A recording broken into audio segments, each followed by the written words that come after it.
عزیزان محترم، اصحاب ایمان، ہمارے آج کے خطبے کا موضوع خاندان اور اس کی اہمیت ہے۔ تو میرے بزرگوں اور دوستوں، اگر خاندان نہ ہوتے تو روئے زمین پر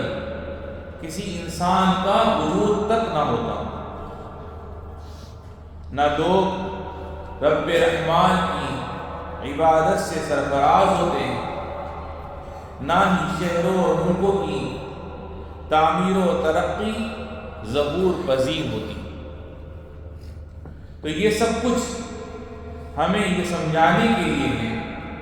کہ خاندان کا قیام اور اس کا استحکام ایک دینی فریضہ ہے، ایک شرعی مقصد ہے اور ایک قومی و ملی ذمہ داری ہے۔ اسی کے بلبوتے پر کاروان حیات جاری رہتا ہے، اسی کی بدولت نسلیں اطاعت الہی کی توفیق سے ہمکنار ہوتی ہیں، اور اسی کے ذریعے خدا تعالیٰ کی زمین اس کے بندوں سے آباد و معمور ہوتی ہے۔ چنانچہ اپنے خاندان کی تشکیل تمام انبیاء کرام علیہ السلام کی سنت مبارکہ رہی ہے۔ ارشاد باری تعالی ہے، وَلَقَدْ أَرْسَلْنَا رُسُلًا مِّن قَبْلِكَ وَجَعَلْنَا لَهُمْ أَزْوَاجًا وَذُرِّيَّةً۔ اور حقیقت یہ ہے کہ ہم نے تم سے پہلے بھی بہت سے رسول بھیجے ہیں اور انہیں بیوی بچے بھی عطا فرمائے ہیں۔ اللہ رب العزت نے قرآن مجید میں آدم علیہ السلام اور نوح علیہ السلام کے خاندانوں کا ذکر فرمایا ہے۔ اسی طرح حضرت ابراہیم علیہ السلام اور حضرت عمران کے خاندانوں کا تذکرہ کرتے ہوئے فرمایا، وَآلَ إِبْرَاهِيمَ وَآلَ عِمْرَانَ، یعنی اور سورہ یوسف میں خاندان یعقوب علیہ السلام کا تفصیلی قصہ بیان فرمایا۔ علاوہ ازیں حضرت ایوب علیہ السلام، حضرت موسیٰ علیہ السلام اور ان کی والدہ ماجدہ، ان کے بھائی اور ان کی بہن کا تذکرہ فرمایا۔ اسی طرح حضرت عیسیٰ علیہ السلام اور ان کی والدہ ماجدہ کا ذکر فرمایا۔ یہ سب خاندان نبوت ہیں اور قرآن مجید میں ذکر کردہ مثالیں ہیں جنہیں اللہ رب العزت نے ہمارے لیے بیان فرمایا ہے تاکہ ہم ان کی اقتداء کریں اور ان کے طریقے پر چلیں۔ اولئک الذین ھدی اللہ فبہداہ مقتدی، یعنی یہ لوگ وہ تھے جن کو اللہ نے ہدایت کی تھی، لہذا تم بھی انہی کے راستے پر چلو۔ تو میرے بھائیوں، اپنی فیملی، اپنے خاندان کی نگہداشت کیجیے، ان کی نگہبانی کیجیے، باہمی روابط و تعلقات کو مضبوط بنائیے، ان کی قدردانی کا حق ادا کیجیے اور ان کے تئیں اپنی ذمہ داریاں دیانت داری کے ساتھ نبھائیے، کیونکہ نبی کریم صاحب خلق عظیم صلی اللہ علیہ وسلم کا فرمان ہے، ان اللہ سائل کل راع عما استرعى احفظ ام ضیع حتی یسأل الرجل عن اہل بیت، یعنی بے شک اللہ تعالی ہر نگران سے اس کی رعیت کے بارے میں سوال کرے گا کہ اس نے اس کی حفاظت کی یا اسے ضائع کر دیا، حتیٰ کہ وہ بندے سے اس کے گھر والوں کے بارے میں بھی پوچھے گا۔ اللہ کے بندوں، خاندان ایک مبارک درخت کی مانند ہے جس کا سایہ طویل و دراز ہوتا ہے، جس کثرت سے اس کی شاخیں ہوتی ہیں اور جتنی زیادہ اس کی ٹہنیاں ہوتی ہیں، اسی حساب سے آنے والی نسلوں تک کو اس کا پھل ملتا رہتا ہے۔ اور خاندان کی شاخیں اولاد ہیں، انہی سے زندگی کی رونقیں اور خوشیاں بام عروج کو پہنچتی ہیں۔ ارشاد باری تعالیٰ ہے، المال والبنون زینۃ الحیات الدنیا، یعنی مال اور اولاد دنیاوی زندگی کی زینت ہے۔ میرے بزرگوں اور دوستوں، حضرات انبیاء کرام علیہ السلام نے انتہائی خشوع و خضوع کے ساتھ رب تعالیٰ کے حضور اپنے لیے اولاد اور نسل کے تسلسل کی دعا فرمائی، تاکہ ان کے خالق و مالک اللہ رب العزت کی عبادت کا سلسلہ جاری رہے، ان کی مسرتیں اور خوشیاں تمام ہوں، ان کے خاندانوں کا استحکام برقرار رہے۔ چنانچہ ابراہیم علیہ السلام نے یوں دعا فرمائی، رب ہب لی من الصالحین، میرے پروردگار مجھے ایک ایسا بیٹا دے دے جو نیک لوگوں میں سے ہو۔ اور حضرت زکریا علیہ السلام نے فرمایا، وَهَبْ لِي مِن لَّدُنْكَ وَلِيًّا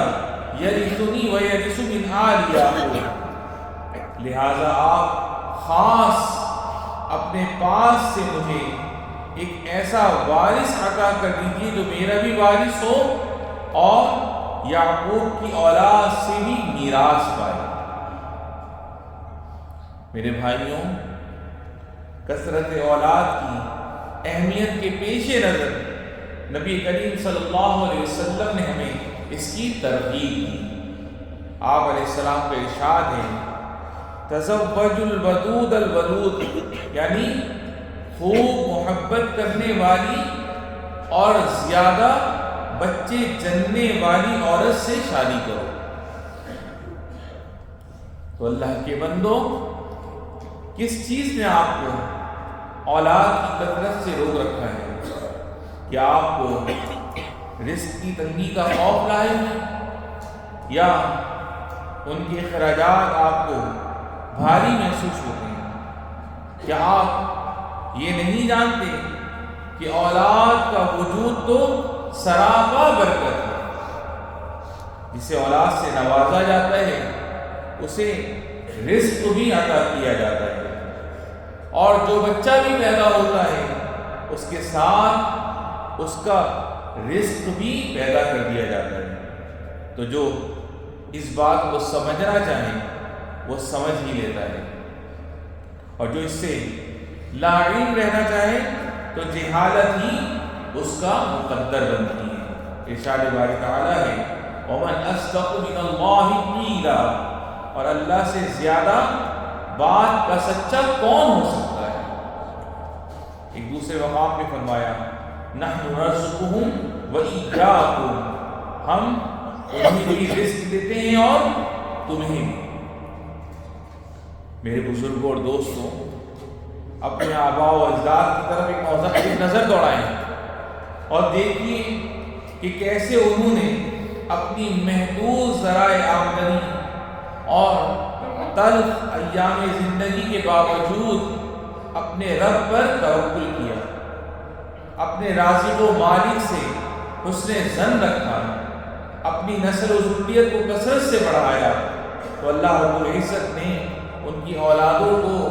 برکتوں سے مالا مال فرما دیا۔ یا ایھا الذین آمنوا اطیعوا اللہ واطیعوا الرسول واولی الامر منکم، اقول قولی ھذا واستغفر اللہ لی ولکم فاستغفروہ۔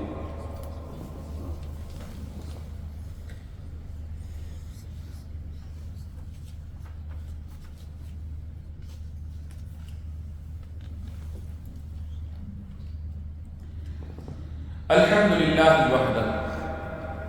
والصلاة والسلام علی من لا نبی بعدہ اما بعد۔ عزیزان محترم، اصحاب ایمان، اولاد کی کثرت آپ کے وطن کے لیے قوت ہے، آپ کے معاشرے کے لیے شرف و اعزاز ہے، آپ کے بڑھاپے کے لیے سہارا ہے، اور روز قیامت آپ کے اور ہمارے نبی صلی اللہ علیہ وسلم کے لیے باعث فخر ہے۔ تو کتنا خوش نصیب ہے وہ شخص جس نے اپنی اولاد میں کثرت کی، تو بڑھاپے میں اس کی خوشی کا کیا عالم ہوگا جب اس کی اولاد میں سے کوئی اپنی باتوں سے اس کا دل لگائے رکھے گی، تو کوئی اپنے مال کے ذریعے اسے مضبوط کرے گا، اور کوئی اپنے علم و اخلاق، کامیابی و امتیازی حیثیت اور رتبے و منصب پر فائز ہو کر اس کے لیے شرف و اعزاز کا باعث بنے گا۔ اور اس گھر کی سعادت مندی کے کیا ہی کہنے جہاں ایک ہی گھر میں دادا دادی، میاں بیوی اور پوتے پوتیاں ایک ساتھ زندگی بسر کرتے ہیں، اپنی ثقافتی اقدار کو نسل در نسل آگے منتقل کرتے ہیں، زندگی کے نشیب و فراز میں ایک دوسرے کا تعاون کرتے ہیں، تو اللہ سبحانہ و تعالی بھی ان کے رزقوں اور اہل و عیال میں برکت عطا فرما دیتا ہے۔ میرے بھائی، ہماری حکیمانہ قیادت نے خاندانی نظام اور اس کی اہمیت کے پیش نظر سال 2026 کو عام الاسرہ یعنی خاندان کا سال قرار دیا ہے، اس ایمان و یقین کے ساتھ کہ خاندانی نظام خوشحال و مستحکم معاشرے کی تکمیل کے لیے ایک اہم کردار ادا کرتا ہے، اور اس عزم و ارادے کے ساتھ کہ خاندان کے تحفظ اور اس کی نگہداشت کو یقینی بنایا جائے، تاکہ ہمارے خاندان ویسے ہی ہوں جیسا کہ اللہ رب العزت نے قرآن مجید میں میثاقا غلیظا یعنی پختہ و بھاری عہد کہہ کر ان کی توصیف بیان فرمائی ہے۔ تو میرے بھائیوں، اب ہمیں بھی چاہیے کہ اپنے خاندانوں میں میل ملاپ، روابط و تعلقات کو گہرا کریں، بکثرت اپنی اولاد و نسل کو بڑھائیں، رب تعالی پر ایمان کی مضبوطی، عبادات کی پابندی پر ان کی تربیت کریں، انہیں اپنی اقدار،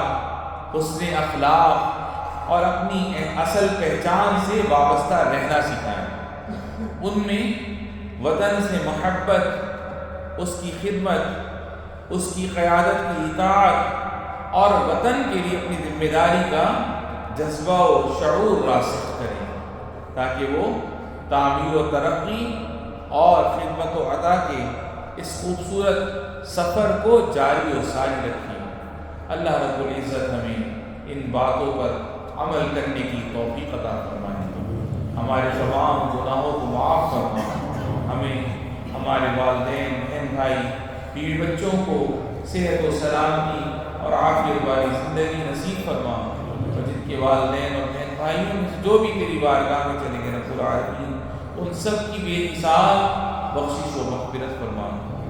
ھذا وصلی اللہ وسلم علی سیدنا و نبینا محمد خاتم المرسلین وعلی آلہ وصحبہ والتابعین، وارض اللہم عن ابی بکر وعمر وعثمان وعلی وعن سائر